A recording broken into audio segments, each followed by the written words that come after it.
Twitter पे पाबंदी थोड़ी लगती है यार, एक ट्वीट करने में पॉलिटिकल पार्टी बंद हो जाएगी। कौन से ख्वाबों की दुनिया में रहते हैं, ट्वीट किया पॉलिटिकल पार्टी बंद हो गई, ऐसे नहीं होता। आप तो गद्दार है, आप तो बागी है, आप तो 9 मई की बात ही नहीं कर रहे। तो एक्चुअली उन्होंने 9 मई का शेल्टर ले लिया है।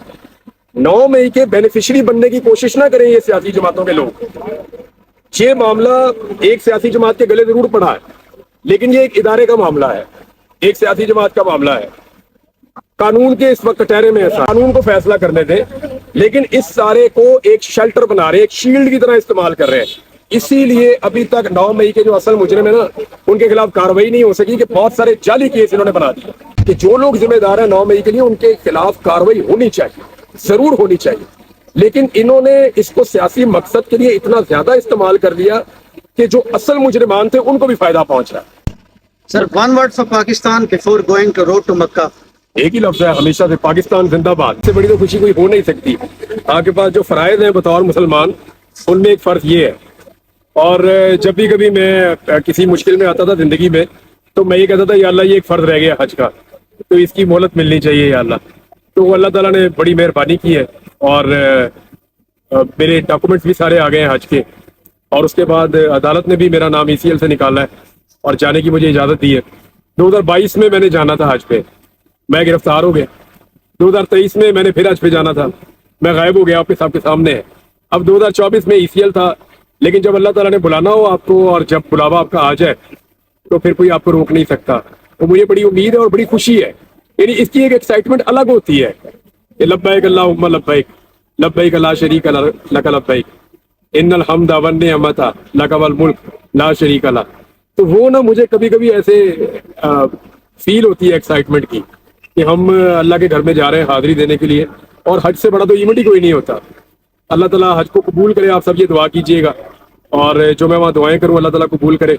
मैं आप सबको याद रखूंगा दुआओं में, और आप सारे मुझे याद रखिए। अल्लाह के घर की ज़ियारत इंसान करता है तो पहली जो दुआ उसकी वो कबूलियत का दर्जा रखती है। क्या आपकी पहली दुआ होगी? मैंने पहले अल्लाह का घर देखा, मैंने पहले अल्लाह का घर देखा है। और जिस दिन मैं बड़ी दुआएं मैं सोच कर गया था, मैं बड़ी दुआएं सोच कर गया था, जब मैं पहली दफा खाना काबा देखने गया था ना, तो मैं बड़ी दुआएं सोच कर गया था। मेरे एक अजीज है, उन्होंने मेरा हाथ पकड़ा, उन्होंने कहा आप जरा 1 मिनट आंखें बंद करें, तो वो मुझे ले गए और कहते हैं अब आप आंखें खोलें।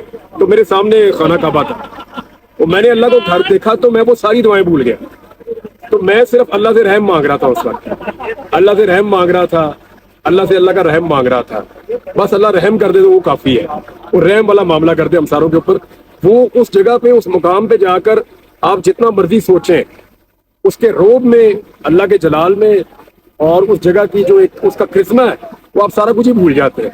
तो फिर सिर्फ आपके दिल से अल्लाह से रहम ही, मेरे दिल से तो ये निकला कि अल्लाह मेरे पे रहम कर। फिर मैंने बड़ी दुआएं मांगी बाद में, लेकिन सबसे पहले अल्लाह से रहम ही मांगा। अच्छा इमरान भाई, पाकिस्तान के हालात जो हैं वो इतने परेशान कुन हैं हर हवाले से, और आप पर एक कैफियत भी बीती है पिछले 2-2.5 साल से। अब जब आप अल्लाह के नबी के हुजूर जाएंगे तो वहाँ कुछ खास दुआएं जाकर करेंगे या कुछ शिकायतें जाके करेंगे? शिकायत नहीं करूंगा, मेरी जरूरत नहीं है इतनी, यानी मैं बड़ा डरपोक आदमी हूँ इस मामले में। तो मैं तो सिर्फ दुआ ही करूंगा, हदायत के लिए भी और बेहतरी के लिए। शिकायत नहीं करूंगा, जिससे शिकायत होगी यहाँ आके करूंगा, इंशाल्लाह सामने खड़ा होके करूंगा। वहाँ क्या शिकायत करूंगा, उधर जिसकी मैंने शिकायत की वो तबाह हो जाएगा। एक इमरान खान अल्लाह के घर जा रहा है, दूसरा इमरान खान जो है वो जेल में। क्या कहते हैं, वो इमरान खान जो है आपको मजबूत नजर आया, आपने देखा भी? अच्छा, मैंने अभी 2 दिन पहले इमरान खान को देखा, हम वो दुनियावी बात में वापस आ रहे हैं। तो मैं सीरियसली आपको बताऊं, मैंने 2011 में या 12 में इमरान खान का एक इंटरव्यू किया था। मुझे वो उस लेवल का आदमी आज 12 साल के बाद नजर आया। मैं फिटनेस के पॉइंट ऑफ व्यू से कह रहा हूँ, बॉडी लैंग्वेज के, पॉजिटिविटी के, यानी वो उसके ऊपर जो एक्स्ट्रा बैगेज था उसने जेल में उतार दिया सारा। जब इमरान खान बाहर आएगा ना, तो याद रखिएगा जो उसके सियासी मुखालिफिन है उनके लिए बहुत बड़ा सरप्राइज वो दिखने में ही उनको नजर आ जाएगा।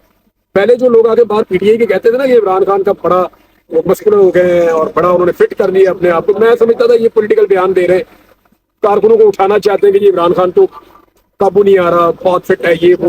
मैंने जब प्रैक्टिकली देखा ना, तो मैं और समी इब्राहिम साहब है, 3-4 और सीनियर जर्नलिस्ट से वहाँ बैठे हुए थे, सिद्दीक जानवर देर, असद तूर वहाँ पे उसी जगह पे खड़े हुए थे, मुतीउल्ला जान साहब भी, यानी वहाँ लोगों का कंसेंसस है कि ये बहुत फिट आदमी है। और उसको टाइम मिला ना अपनी फिजिकली अपने आप को ट्रांसफॉर्म करने का, और शायद साइकोलॉजिकली।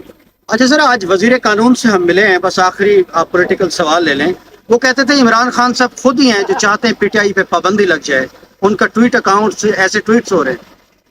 ट्विटर पे पाबंदी थोड़ी लगती है यार, एक ट्वीट करने में पॉलिटिकल पार्टी बंद हो जाएगी? कौन से ख्वाबों की दुनिया में रहते हैं? ट्वीट किया पॉलिटिकल पार्टी बंद हो गई, ऐसे नहीं होता, ना ये होगा। हाँ, ये जरूर है कि एक प्रेशर टैक्टिस है, थोड़ा अरसा अंदर रखने की एक प्रैक्टिस हो सकती है, या कुछ और चीजों को लिंगर ऑन किया जा सकता है। ना ऐसे पॉलिटिकल पार्टीज खत्म हुई है माजी में, ना अब होंगी। हमें तो बड़े दावों के साथ माजी में बताया जाता था कि इस पे क्रॉस, इस पे क्रॉस। वो जिस जिस पे क्रॉस था वो सारे के सारे आज आप देखें कहाँ खड़े हैं। वो आज चेरिंग क्रॉस के सामने वाली बिल्डिंग में जिस जिसके ऊपर क्रॉस था। वजीर खारजा ये कह रहे हैं कि इमरान खान खामोशी इख्तियार करें तो कुछ बेहतर हो सकता है। अच्छा, मैं वैसे एक चीज नोट कर रहा हूँ कि वजीर खारजा हो, वो जब बात करेंगे 9 मई, वजीर दाखिला हो, आपके वजीर दिफा हो, आपके वजीर आजम हो, आपके वजीर आला हो, सब लोग 9 मई के पीछे क्यों छुप रहे हैं? आपने कभी सोचा? अपनी कारकर्दगी क्यों नहीं बता रहे? इन्होंने देखे, इससे पहले कि शाकिर रवान या अबू बकर ये सवाल करें कि जो 300 यूनिट तक आपने कहा था बिजली फ्री देनी है, वो कहाँ पे है, वो उससे पहले आपको 9 मई की मार मारेंगे। और जैसे ही आप पूछेंगे कि जनाब आपने पब्लिक को ये वाला रिलीफ देने का वादा किया था, वो रिलीफ कहाँ पे है, तो वो आप पे 9 मई की मार मारेंगे। और जैसे ही आप कोई और सवाल करेंगे, वो आपको दीवार के साथ लगा देंगे। आप तो गद्दार है, आप तो बागी हैं, आप तो 9 मई की बात ही नहीं कर रहे। तो एक्चुअली उन्होंने 9 मई का शेल्टर ले लिया है। 9 मई के बेनिफिशियरी बनने की कोशिश ना करें ये सियासी जमातों के लोग। ये मामला एक सियासी जमात के गले जरूर पड़ा है, लेकिन ये एक इदारे का मामला है, एक सियासी जमात का मामला है। कानून के इस वक्त कटहरे में है सारे, कानून को फैसला करने दें, लेकिन इस सारे को एक शेल्टर बना रहे हैं, एक शील्ड की तरह इस्तेमाल कर रहे हैं। इसीलिए अभी तक 9 मई के जो असल मुजरिम है ना, उनके खिलाफ कार्रवाई नहीं हो सकी, कि बहुत सारे जाली केस इन्होंने बना दिए अनफॉर्चुनेटली। और ये जो बात है ये बिल्कुल ठीक है कि जो लोग जिम्मेदार है 9 मई के लिए, उनके खिलाफ कार्रवाई होनी चाहिए, जरूर होनी चाहिए। लेकिन इन्होंने इसको सियासी मकसद के लिए इतना ज्यादा इस्तेमाल कर दिया कि जो असल मुजरिमान थे उनको भी फायदा पहुंच रहा है। Sir, one word for Pakistan before going to road to Makkah. एक ही लफ्ज है हमेशा से, पाकिस्तान जिंदाबाद। Thank you, thank you.